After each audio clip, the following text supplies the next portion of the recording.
নমস্কার বন্ধুরা, এমবিএফটির একটা নতুন ভিডিওতে তোমাদের স্বাগত। আমি প্রবুদ্ধ। আমার মুখে হাসি দেখেই তোমরা বুঝতে পারছো যে একটা এক্সাইটিং আপডেট দিতে চলে এসেছি। এমবিএফটি তোমাদের বেশ কিছুদিন ধরে একটা সাইনিং এর ব্যাপারে হিন্ট দিচ্ছিল। আজকে ইন্ডিয়ার বিগেস্ট দুটো সোর্স মার্কাস মার্কলহাউ এবং শিবাজি চক্রবর্তী, এনাদের দিক থেকে নিউজটা কনফার্ম করে দেওয়া হয়েছে। মোহনবাগান আপুইয়ার আলতের রিলিজ ক্লজ ট্রিগার করতে চলেছে এবং আপুইয়া আসতে চলেছে মোহনবাগানে। ডিল সই হওয়া 2-3 দিনের টাইম লাগবে ডিল সই হতে, তাই এখনো পুরোপুরি ডান্ডেল বলা যাচ্ছে না। বাট আপুইয়া আর মোহনবাগানের মধ্যে দূরত্ব এইটুকু, মানে সেই পেন অ্যান্ড পেপার হতে বাকি আছে, যেটা হয়ে যাবে। কারণ মার্কাস যখন বাইরে নাম বলেছেন তখন আর কোনো ডাউট থাকে বলে আমরা আশা করি না। তো আমরা যেটা বলেছিলাম যে মোহনবাগানের বিগেস্ট ডোমেস্টিক প্রায়োরিটি আপুইয়া, এবং আপুইয়াকে না পেলে মোহনবাগান অন্য টার্গেটে মুভ অন করবে, যেটা আমরা বারবার ক্ল্যারিফাই করেছি যে জিকসন সিং এর ওপরে মোহনবাগানের ইন্টারেস্ট আছে। বাট জিকসনকে কোনো অফিসিয়াল কন্ট্রাক্ট পেপার ক্লাব থেকে পাঠানো হয়নি। তো যারা এই জিনিসটা দাবি করেছিল তাদেরকে আমি রিকোয়েস্ট করবো নেক্সট টাইম থেকে একটু ভেরিফাই করে নিউজ করার জন্য। আর আপুইয়ার আলতে মোহনবাগানের প্রাইমারি টার্গেট 2021 সাল থেকে, এটা কোনো রিসেন্ট নিউজ না। মোহনবাগান ভেবেছিল আপুইয়া এই বছরে মার্কেটে অ্যাভেলেবেল হবে না, সেই জন্য মোহনবাগানের ইনিশিয়াল টিম বিল্ডিং এ হয়তো প্ল্যান ছিল জিকসনকে আনা। বাট যে মুহূর্ত থেকে ক্লিয়ার হয়ে যায় যে আপুইয়ার ক্লজে একটা রিলিজ ক্লজ আছে তার কন্ট্রাক্টে, এবং সেটা এই মরশুমে ট্রিগার করা যাবে, মোহনবাগান অল ইন মুভ করে আপুইয়ার পিছনে, এবং ডিলটা ফাইনালি সিকিউর করে নিয়েছে মোহনবাগান ম্যানেজমেন্ট। এর পিছনে অজস্র ক্রেডিট ডিজার্ভ করেন আমাদের চেয়ারম্যান সঞ্জীব গোয়েঙ্কা এবং আমাদের ফুটবল ডিপার্টমেন্ট যিনি পরিচালনা করেন বিনয় চোপড়া। এনারা যে প্যাশন দিয়ে টিম বানাচ্ছেন সেটা না হলে এই ডিলটা সিল হতো বলে মনে হয় না।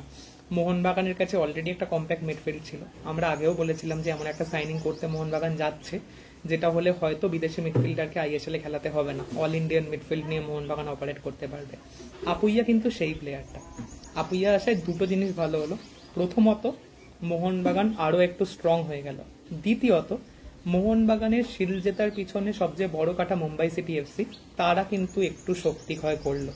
তুমি আপুইয়াকে যাকেরই রিপ্লেস করো, এই মুহূর্তে ভারতীয় ফুটবলে আপুইয়ার লাইক ফর লাইক রিপ্লেসমেন্ট একজনই আছে, সেটা অভিষেক সূর্যবংশী। তাকে ছাড়া কিন্তু এই মুহূর্তে ইন্ডিয়ায় আপুইয়ার রোল খেলার মতো প্লেয়ার নেই। আর সেই অভিষেক সূর্যবংশী, সেই আপুইয়া দুজনই মোহনবাগানে, এবং আমরা প্রেটি কনফিডেন্ট দুজন একই সাথে মোহনবাগানে খেলবে এবং মোহনবাগান মাঝে মাঠে ফুল ফোটাবে। এখন সময়ের অপেক্ষা ডিলটা ডান হওয়ার, তারপরে আমরা একটা ডিটেলস লাইভ ডিসকাশন নিয়ে আসবো এটার জন্য। তো যেটা আজকের সবচেয়ে বড় আপডেট, আপুইয়ার আলতে সই করতে চলেছেন মোহনবাগানে 5 বছরের জন্য। মোহনবাগান তার রিলিজ ক্লজ ট্রিগার করবে, এগুলোর ব্যাপারে ডিটেলসে আপডেট দেবেন মার্কাস আজকে রাতে। তো সেটার জন্য আমরা ওয়েট করছি। আর আমরা আবার ক্ল্যারিফাই করব, জিকসন সিং এর ওপর মোহনবাগানের অফিসিয়াল ইন্টারেস্ট কিন্তু কোনোদিন ছিল না। ইন্টারেস্ট ছিল, but official contract paper submit করা হয়নি জিকসনকে। সেকেন্ডলি আরো একটা আপডেট, যেটা আমরা গতকাল জানিয়েছিলাম লাল বিয়াকনিয়াকে নিয়ে, তার ডিলটা কিন্তু এখনো অ্যাডভান্স স্টেজে আছে, ডান ডিল হয়নি এখনো, অন্যান্য সোর্স থেকে যেটাই দাবি করা হোক। এমবিএফটি যেটা তোমাদের জানাচ্ছে সেটাই কারেন্ট আপডেট, এখনো ডিলটা অ্যাডভান্স স্টেজে আছে। ডান ডিল হতে সময় লাগবে কিছুটা, কিছু টেস্ট হবে, কিছু কন্ট্রাক্ট ক্ল্যারিফাই করার বাকি আছে, সেগুলো হয়ে গেলে ডিলটা ডান হয়ে যাবে। তো লাল বিয়াকনিয়ার ডিলটার জন্য তোমরা 2 দিন অপেক্ষা করো। এরকম আরো ভিডিওর জন্য আমাদের চ্যানেলটা লাইক করে দাও, সাবস্ক্রাইব করে দাও এমবিএফটিকে, ভিডিওটা লাইক করো, শেয়ার করো। জয় মোহনবাগান। আর হ্যাঁ, মোহনবাগান যাকে চায় মোহনবাগান তাকে পায়। কোনো ইস্ট বেঙ্গল, কোনো নিতদার ক্ষমতা নেই তাকে আটকানোর। জয় মোহনবাগান।